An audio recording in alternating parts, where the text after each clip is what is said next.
Nah Niko, ada lagi Apa? pertanyaan-pertanyaan yang sudah dikumpulkan nih. Cuman memang subhanallah banget. Ya tadi karena memang kita kan belajar untuk dan mewajibkan diri kita untuk tidak menghujat dan segala macam. Justru kita mendapatkan itu kok. Jadi di pernyataan itu disebut bahwasanya Nabi Muhammad ini pedofil gitu. Nauzubillah. Pedofil. Jadi karena masalah usia nih kok. Terus? Sebenarnya pertanyaan kalau dari seorang muslim ya otomatis sih menolak gitu kan pernyataan itu, ibaratnya itu salah pernyataan yang tidak berdasar, kemudian menghakimi dan sangat tidak valid dan tidak benar. Tapi kalau misalnya nih, kan waktu itu sempat ya membahas masalah usia muda di zaman dahulu. Di Bible ada nggak sih kok? Banyak.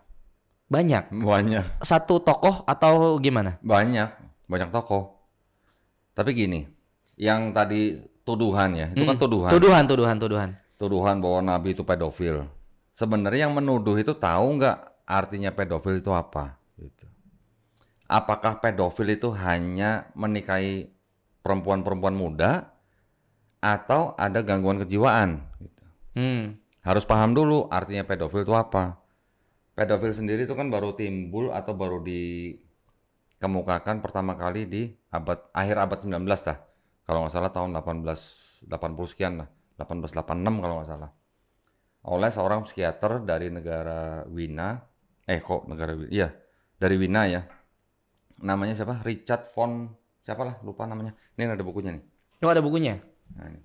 Buku ini karangan Umi Hajah Irena Handono. Umi Irena, Masya Allah. Nabi SAW bukan pedofil, Masya Allah. Ini buku khusus untuk membahas tuduhan itu. Ada nih kalau nggak salah. Nih, kata pedofilia, kalau mau di-shoot nih, diperkenalkan sejak tahun 1886 oleh seorang psikiater Wina bernama Richard von Krafft-Ebing. Ya. Dan yang dimaksud dengan pedofilia itu sudah dimasukkan ke dalam kategori yang namanya DSM, Diagnostic and Statistical Manual of Mental Disorder. Oh. Mental disorder ya, berarti gangguan kejiwaan dong. Nah, baru tahun 68 pedofilia dimasukkan ke dalam kategori penyakit jiwa yang masuk dalam daftar DSM. Terus kemudian definisinya itu kan ketertarikan seksual kepada anak-anak, baik anak laki-laki atau perempuan ataupun keduanya yang pra-pubertas, awal pubertas atau pubertas. Berdasarkan kriteria ini, seseorang berusia 16 tahun atau lebih memenuhi definisi ini jika mereka memiliki ketertarikan seksual yang menetap atau dominan untuk anak pra-pubertas setidaknya 5 tahun lebih muda dari mereka. Setidaknya 5 tahun lebih muda. Nah, sekarang kalau disebut dengan anak-anak tuh sampai umur berapa coba? Taruhlah 17 ya yang 17. KTP. Ini ada definisi lagi nih dari pengertian pedofil dapat dirangkum sebagai berikut.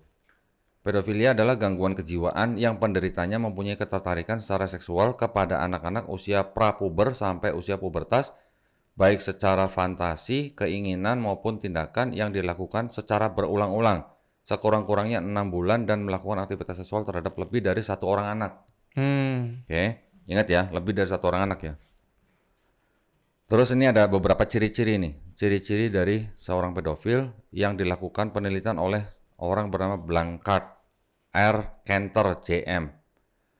Menyimpulkan bahwa para pelaku pedofil mempunyai kriteria sebagai berikut. Tingkat IQ-nya rendah, memori ingatan rendah, sebagian besar bertangan kidal. Pun, lu kidal nggak Pun? Enggak ya? Alhamdulillah. Bertubuh pendek, besar kemungkinan suatu kecil pernah mengalami luka di kepala.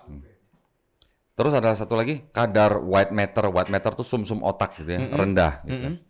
Ini semua ada referensinya nih. Jadi ini buku bukan kaleng-kaleng nih. Sayangnya buku ini kurang laku di Indonesia. Karena mungkin terlalu komprehensif. Lakunya malah di Amerika. Ini buku. Gitu? Iya. Ini buku di Amerika laku. Ya. Penulisnya Umi Hajah Irena Handono untuk menjawab tuduhan Nabi pedofil. Nah, sekarang Umi nanya nih, apakah Rasulullah SAW rendah diri dan kurang pergaulan? Enggak dong. Iya. Apakah Rasulullah bertubuh pendek? Enggak. Ini kan ciri daripada seorang pedofil. Enggak kan? Terus kemudian apakah Rasulullah bertangan kidal? Enggak. Enggak, banyak hadis kita makan tangan kanan, ya macam-macam kan. Terus ada lagi, apakah Rasulullah pernah mengalami luka di kepala saat kecil? Kayaknya nggak ada hadisnya. Apakah Rasulullah memiliki IQ dan memori rendah? Enggak. Jauh lah. Jauh. Rasulullah itu adalah Al-Quran berjalan, ya kan? Kata Aisyah.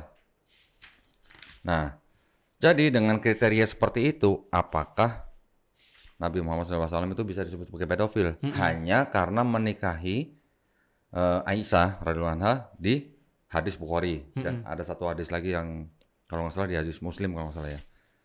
Nah, sebelum kita menjawab apakah Nabi SAW itu pantas disebut sebagai seorang pedofil, kita juga harus lihat dulu di tradisi bangsa Semit, ya, tradisi Yahudi, Arab, kemudian ya kayak Aramaik, Syria gitulah, itu bangsa-bangsa Semit. Mereka juga memang punya tradisi pernikahan itu memang pernikahan dengan umur yang masih sangat muda gitu. Di masa itu. Di masa itu. Di Yunani kuno juga ada yang namanya pernikahan dini. Ya, usianya juga rata-rata 14 sampai 15 tahun. Romawi juga begitu, usianya antara 12 sampai 14 tahun. Bahkan ada yang 7 tahun. Ini semua referensinya ada di sini nih, ya. Kalau yang penasaran bisa beli buku ini, cek sendiri ya. Di Mesir kuno juga ada pernikahan dini, ya kan? Terus kemudian di Cina sendiri juga ada. Di Eropa juga begitu. Ada tradisi pernikahan dini, bahkan yang melakukan raja-raja malah. Oh. Jadi sebenarnya hampir di semua bangsa-bangsa tuh mengenal yang namanya pernikahan dini. Sekarang kalau Romeo dan Juliet umur berapa coba tahu nggak? Nggak tahu. 12 tahun. Romeo 13 tahun, Julietnya 13 tahun. Bahkan ibunya Juliet masih umur 26 tahun. Hah? Berarti ketika melahirkan usianya masih belasan juga. Ya iya, jadi kalau begini ini bisa dikategorikan pedofil apa enggak gitu loh. Jadi jangan menyebarkan tuduhan atau melemparkan tuduhan. Bola liar ya. Tapi sebenarnya kembali kepada dia sendiri gitu tuduhannya, gitu ya. Bahkan di gereja sendiri sampai abad ke-12 itu masih diatur di dalam kanon yang disebut dengan Gratian Decretum atau Dekret Gracia, ya. Kemudian di abad 16 diatur oleh Konsili Trent hingga abad ke-18 menjadi Marriage Act tahun 1753 berlaku di Inggris dan Wales. Itu berapa coba umurnya? Laki-laki 14 tahun, perempuan 12. Jadi gereja bisa menikahkan laki-laki yang umur 14 tahun dan 12 tahun untuk menikah. Tuh. Itu pedofil bukan? Kalau mau menggunakan standar hanya karena menikah dengan seorang perempuan muda gitu. Iya, iya. Nah, kan bukan berarti kan? Terus di gereja sendiri ini juga ya banyak lah. Saya mau bacain sebenarnya kurang tega bacanya ya. Ini Karena ada memang banyak secara pelaksanaan juga ya. Nah, banyak kejadian-kejadian bahkan pelecehan seksual malah yang diterima oleh anak-anak laki-laki dari petinggi-petinggi atau pengurus gereja yang laki-laki gitu. Itu ada di buku ini. Nih banyak di sini. Nah, kalau untuk di Bible kok? Oke, nanti ya. Bahkan bangsawan-bangsawan di Eropa sendiri itu juga melakukan pernikahan dengan dalam usia yang masih sangat dini. Bahkan malah ada yang berusia nih, berapa nih? 7 tahun. Richard II menikahi Isabel of France saat masih berusia 7 tahun. Artinya memang di situ bangsa saat itu memang secara usia memang muda. Bangsa-bangsa, bukan bangsa itu. Bangsa-bangsa. Mesir, Yunani, Romawi, Cina, Eropa mengenal yang namanya pernikahan dini itu kenal gitu. Zaman dulu gitu. Dan itu bukan menjadi hal yang tidak normal gitu kan? Wajar pada saat itu gitu. Dan memang tingkat usia hidup manusia pada zaman itu kan berbeda lah. Iya. Ya, zaman itu masih banyak perang, yang artinya tingkat usia manusia tuh pendek gitu lah. Ya. Nih saya terusin. Ada lagi Raja Hakon ke-6 dari Norwegia menikah dengan Margaret saat berumur 10 tahun. Pedofil bukannya raja? Gitu. Ya, kalau mendiskreditkan kata pedofil di situ ya artinya semua kena jadi pedofil semua dong. Nah, jadi kalau orang menuduh itu kan dia punya standar. Iya. Standarnya ini harusnya dicek dulu nih. Kembali ke dia nggak standarnya gitu. Gitu loh ya. Jadi buku ini mencoba menjelaskan bahwa yang disebut dengan pedofil itu adalah mental disorder, gangguan kejiwaan. Kemudian jangan menggunakan hanya karena pernikahan dini langsung dikategorikan pedofil. Gitu. Iya, iya. Ya. Ini buktinya banyak sekali. Agnes of Essex ditunangkan pada umur 3 tahun. Coba. 3 tahun. Tunangan ya. Wah, lebih nggak masuk. Margaret of France menikah dengan Henry the Young King of England saat masih berusia 2 tahun. Oke, ini semua ada referensinya ya.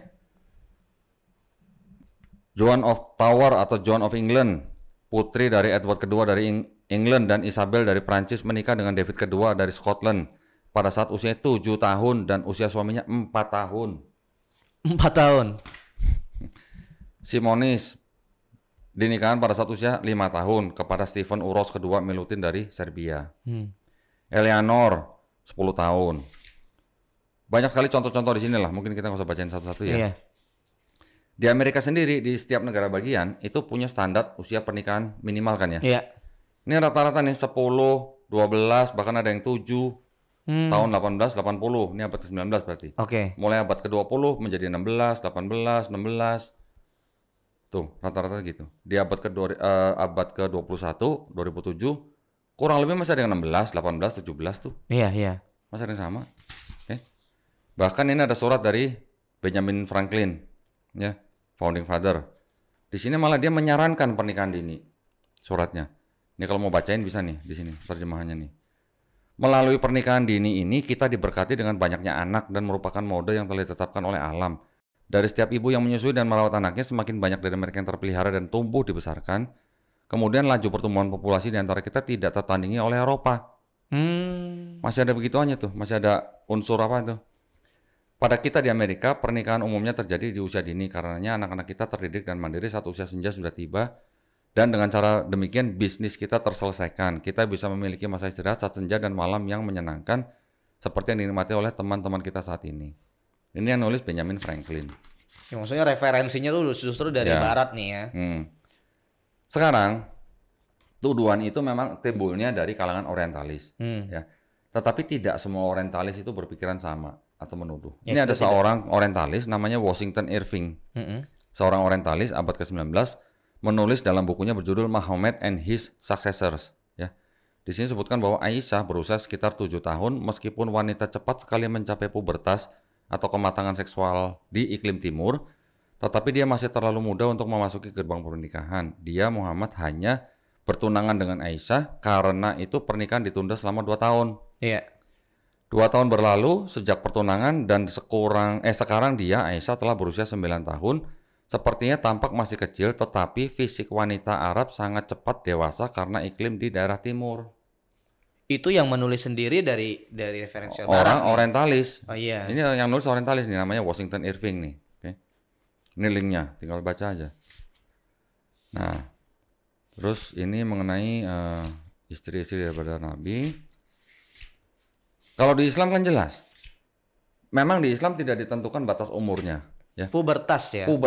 Balik ya. Balik. Nah, ada sebuah hadis dari Aisyah bahwa perempuan berusia 9 tahun itu sudah balik. Kayaknya juga sampai di Indonesia sekarang aja kita ngerasain ada sih kan macam-macam ya. Beda-beda. Pubertasnya beda-beda tergantung fisik, tergantung apa. Ada yang di usia belasan, ada yang justru di bawah 10 juga sudah pubertas juga gitu. Nah, kalau di Timur Tengah, daerah padang pasir, padang gurun, itu memang perempuan lebih cepat balik daripada yang di iklim tropis atau di iklim dingin gitu. Oke. Di Yahudi juga ada yang namanya pernikahan dini. Ya, nanti kalau saya bacain kaget nih. Pertama-tama di dalam tradisi Yahudi itu pernikahan itu ada 2 tahap. Yang pertama pertunangan, baru yang kedua pernikahan. Oke. Ya, yang pertama pertunangan itu disebut dengan erusin atau kidusin. Maknanya penyucian yang pada masyarakat umum dikenal sebagai pertunangan. Kedua, tahapan nisuin atau perayaan pernikahan. Oke. Sebenarnya sini kurang lebih sama lah ya. Nah, sekarang kita lihat berapa usia yang ditentukan oleh rabi-rabi Yahudi ini. Di dalam ini ada yang disebut dengan Mishnah Talmud, Nidah 45b. Sumpah seorang gadis berusia 11 tahun dan 1 hari harus diperiksa. Sumpah gadis berusia 12 tahun dan 1 hari adalah sah. 12 tahun. Artinya apa? Udah boleh nikah dong? Iya, iya. Dan selama tahun 12 itu mereka harus diperiksa atau diteliti. Sumpah seorang bocah laki-laki berusia 12 tahun dan 1 hari harus diperiksa.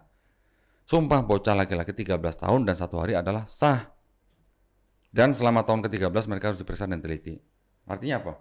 Umur 12 tahun dan umur 13 tahun sudah boleh nikah. Ya. Terus kemudian nih, ada website Asmoses, Rabbi Naftali Silberberg menyatakan bahwa pada masa silam dan juga yang tidak terlalu kuno, pernikahan seringkali dirayakan pada usia yang cukup muda. Meskipun kita tidak mengikuti diktum ini, secara teknis dapat dikatakan seorang gadis boleh ditunangkan ketika dia baru dilahirkan. Tuh, baru lahir aja udah boleh ditunangin.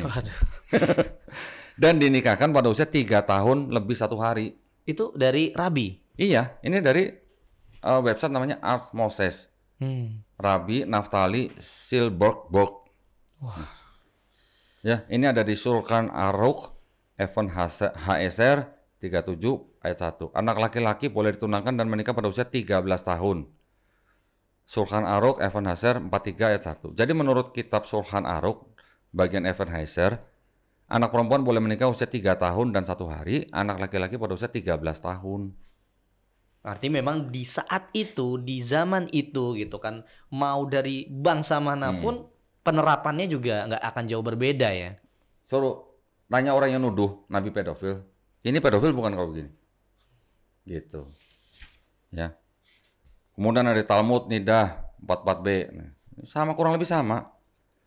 Misnah Talmud Ketubot 11b, kurang lebih sama. Seorang laki-laki dewasa bersetubuh dengan gadis kecil atau saat seorang bocah laki-laki kecil berhubungan seksual dengan wanita dewasa atau saat wanita tersebut secara tidak sengaja terluka oleh potongan kayu kecil. Yang dimaksud dengan potongan kayu kecil itu adalah yang menyebabkan himen atau selaput darah pecah. Ada di sini. Nah, bahkan ini saya nggak usah bacain lah, ini aibnya mereka lah. Di Konsili Tren pada abad ke-16 ya, yaitu 14 tahun untuk laki-laki, 12 tahun untuk wanita. Konsili Tren berarti siapa? Katolik kan? Iya. Pedofil bukan? Seharusnya nggak bisa dituduhkan begitu. Kita jangan serta-merta menuduh seseorang dengan tuduhan yang tidak sesuai. Iya. Tidak sesuai itu artinya pedofil itu adalah standar moral yang baru timbul di abad ke-19. Kita tidak bisa menggunakan standar moral abad ke-19 kembali kepada abad yang zaman dulu gitu. Iya, ya.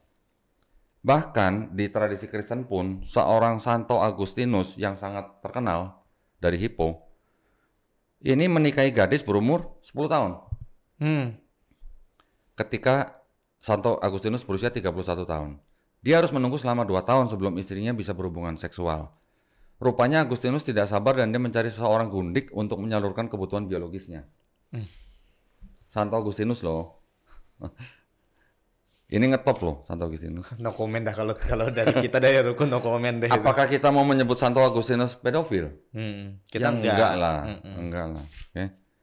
Banyak di sini nih tokoh-tokoh di dalam Katolik atau Kristen yang melakukan pernikahan dini. Ini di sini sebut lagi nih Santo Yusuf, ya. Suami dari Maria, ibu Yesus. Berusia 90 tahun ketika menikahi Maria yang berusia 12 tahun. Santo Yusuf pedofil bukan? Bukan dong. Enggak lah. Karena tadi kalau melihat dari histori, literasi segala macam itu memang masa lampau itu begitu gitu. Memang tradisi dan norma masyarakat pada saat itu normal gitu loh. Enggak ada yang protes juga kan? Maria umur 12 tahun dinikahi oleh Yusuf, nggak ada yang protes kayaknya. Iya. Gitu loh. Nah, ada lagi nih, Ishak menurut tradisi Yudeo-Kristen. Berusia 40 tahun ketika menikahi Rebeka atau Rebeka yang berusia berapa? 3 tahun. Di Bible memang tidak ditulis 3 tahun. Maria tidak ditulis 12 tahun. Tapi dari dokumen sekunder ada keterangan-keterangan seperti itu, dan dari perspektif Yahudi ada, mereka bisa menyebutkan Ribka tuh waktu itu dinikahin sama Ishak itu umurnya baru 3 tahun karena disusun berdasarkan kronologi gitu. Meskipun di Bible tidak dijelaskan secara langsung gitu ya. Iya. Ada sumbernya semua tuh. Nanti saya juga bisa tunjukkan kalau mau. Jadi kembali lagi kepada definisinya pedofil itu sendiri. Ini ada contoh-contoh anak-anak perempuan yang masih sangat muda sudah hamil. Nah, dalam Islam, ayat-ayat Quran kita tahu di dalam Islam itu tidak menentukan batas minimum usia pernikahan bagi Iya, wanita, tetapi batasannya adalah dia sudah balik gitu ya, betul. atau sudah pubertas gitu. Nah, kenapa kok tuduhan-tuduhan seperti itu timbul gitu? Ya, tujuannya adalah memang dari abad pertengahan, memang dari kalangan Kristen itu sudah memandang atau menuduh atau membuat image gitu bahwa Nabi Muhammad SAW itu dengan citra yang negatif gitu. Itu kenapa juga di media sosial TikTok khususnya komentarnya rata-rata ke situ kok. Maksudnya Iya. ini nggak lihat dari literasi gitu kan? Beberapa tokoh yang memang membuat stereotip negatif terhadap Nabi itu salah satunya adalah Martin Luther. Kemudian pendeta Jerry Vines. Di sini sebutin apa? Pendiri Islam adalah Muhammad yang kerasukan setan pedofilia, mempunyai 12 istri dan yang terakhir berusia 9 tahun. Ini adalah di sebuah pertemuan SBC pada bulan Juni 2002, pendapat ini dikuatkan oleh pendeta Jerry Falwell yang menyatakan bahwa Muhammad adalah teroris. Coba. Buat apa gitu kan tuduhan-tuduhan seperti ini kalau mereka tidak punya tujuan tertentu kan? Iya, iya. Nah, memang kisah dari hadis daripada pernikahan Nabi dan Aisyah radhiyallahu anha itu kan memang ada di hadis Bukhari. Oke lah, kita memandang hadis Bukhari itu adalah kumpulan hadis yang sahih, Iya. ya kan? Ada banyak sanggahan sebenarnya bahwa di hadis Bukhari itu diriwayatkan oleh Hisham yang sudah berusia 70 tahun, yang sudah berada di Irak ya setelah pindah dari Arab Saudi, dianggap bahwa periwayat itu sudah pikun. Ya. Jadi dan juga kalau dibandingkan atau dirujuk kepada usia kakak perempuan daripada Aisyah yaitu Asma, itu bedanya 10 tahun. Kemudian nanti dianalisis Asma tuh meninggalnya tahun berapa Hijriah. Kalau nggak salah tahun 100 Hijriah. Ditarik mundur ke peristiwa hijrah. Pernikahan Nabi dan Aisyah adalah tahun kedua setelah hijrah. Berarti usia Aisyah pada saat itu kalau dibandingkan dengan 10 tahun dengan usia kakak perempuannya, berarti sebenarnya Aisyah itu sudah berumur belasan tahun. Iya. Tetapi ya oke lah gini. Maksud saya anggap saja yang hadis di Bukhari itu benar. Anggap saja benar. Anggaplah kita memang meyakini hadis-hadis itu benar gitu. Ya, Dan anggap secara histori pun ya di masa itu semua melaksanakannya gitu kan. Iya. Sekarang pertanyaannya, kalau memang pernikahan Nabi dengan Aisyah itu dianggap pedofil, tinggal kita tanya balik, ada nggak hadis yang menceritakan ada musuhnya Nabi? Karena kan pada waktu Nabi berdakwah, itu kan banyak sekali musuh-musuh Nabi. Yang bertentangan ibaratnya. Bahkan dari kalangan keluarganya sendiri kan, paman-pamannya sendiri kan. Yang mereka itu selalu menentang atau menganggap bahwa semua perkataan Nabi itu bohong gitu, ya kan? Ada nggak musuh-musuh Nabi yang memprotes pernikahan Nabi dengan Aisyah? Belum pernah dengar nggak? sih. Belum pernah mendengar. Belum pernah dengar kan? Kalau tidak ada yang protes pernikahan Nabi dengan Aisyah, artinya apa? Artinya di saat itu memang secara kultur seperti itu. Wajar dong berarti kan? Nah, artinya diterima oleh norma masyarakat yang berlaku pada saat itu gitu. Sedangkan kalau kita kembali lagi daripada definisi pedofil, itu adalah gangguan kejiwaan. Dan tadi disebutkan bahwa kalau namanya orang gangguan kejiwaan itu tidak melakukan kepada satu orang atau satu anak, lebih dari satu anak. Nah, sekarang Nabi anggap aja betul yang di Bukhari itu menikah dengan istrinya yang berusia di bawah 10 tahun tuh berapa orang? Cuman satu kan? Iya. Itu satu. Yang kedua, pernikahan Nabi dan Aisyah dari semua hadis yang kita baca, semuanya pernikahan yang bahagia atau pernikahan yang bagaimana? Yang bahagia dong. Bahagia kan? Dari hadis-hadis yang diturunkan oleh Aisyah sendiri, ya. Aisyah sendiri kan menjadi periwayat hadis kedua terbesar, terbanyak kan. Istilahnya pernikahan mereka kan pernikahan yang bahagia gitu loh. Kalau pedofil itu punya korban. Iya. Sedangkan Aisyah itu korban atau bukan? Bukan. Lah orang dia bahagia kok gitu kan ya. Bahkan diceritakan banyak hadis yang diceritakan bahwa Nabi sering bercanda atau bagaimana dengan Aisyah yang menggambarkan bahwa pernikahan itu adalah pernikahan yang bahagia. Masya Allah. Bukan si Aisyahnya sendiri ini jadi korban gitu loh. Nah, jadi kalau kita mau balik lagi ke definisi pedofil, apakah Nabi mempunyai gangguan jiwa? Minta hadisnya gitu. Kalau memang gangguan jiwa, dan harusnya lebih dari satu korban gitu. Iya. Ya kan? Oke, itu dari sisi Islam. Kalau kita lihat Bible, Ribka 3 tahun. 3 tahun tuh bisa apa coba? Itu yang ngomong Rabi Yahudi loh. Iya. Saya ingat namanya Rabi Rashi namanya, panggilannya Rashi. Ya, dia bisa menyimpulkan 3 tahun karena kronologinya. Setelah peristiwa ini yang tidak jadi disembelih dan segala macam, mendapat kabar dari kerabatnya bahwa lahir Ribka, kemudian gak lama Sarah ibunya Ishak meninggal dan segala macam. Itu diurutin semua, ternyata bisa dihitung umurnya Ribka pada waktu dinikahin itu umur 3 tahun. Oke, itu Ribka ya. Daud, tahu kan Daud? Di Bible tahu kan Daud kan? Tadi kan kita ngomong ya masalah berzinah dengan Batseba. Batseba ini adalah binor. Tapi itu ada kok di tertulis seperti itu. Ada. Bini orang itu, Batseba itu bini orang. Bini siapa? Bininya panglima tentaranya Daud sendiri. Gara-gara Daud melihat Batseba sedang mandi, dipanggil dan terjadilah gitu ada narasi cerita seperti itu. Mau aku bacain? Jangan deh. Tapi ada ya. Tapi maksudnya buat sahabat rukun silakan untuk membaca sendiri gitu loh. Ada. Nah, terus akhirnya dengan segala taktik raja membuat supaya si Uria panglima tentara ini cepat mati, ditaruhlah dia di medan peperangan paling depan. Cepat mati. Nah, Batseba-nya baru dinikahin. Berapa usianya Batseba pada waktu pertama kali berzinah dengan Daud? Itu ternyata bisa dihitung. Dari mana? Dari sosok seorang namanya Ahitofel. Ahitofel ini siapa? Ini adalah penasehatnya Daud, yang juga ini adalah kakeknya dari Batseba. Batseba punya orang tua, punya kakek, kakeknya penasehatnya Daud. Kakeknya penasehatnya Daud ini umurnya masih muda waktu jadi penasehatnya Daud. Dan sudah jadi kakek itu. Nah, Daud sendiri bilang di Mazmur 55 kalau nggak salah, bilang bahwa musuh-musuhku tidak akan hidup separuh dari hidupnya, separuh dari umurnya gitu. Iya. Pada saat itu umur yang ditentukan atau dianggap umur manusia itu antara 70 sampai 80 tahun. Anggaplah 80 tahun, kita fur lah 80 tahun.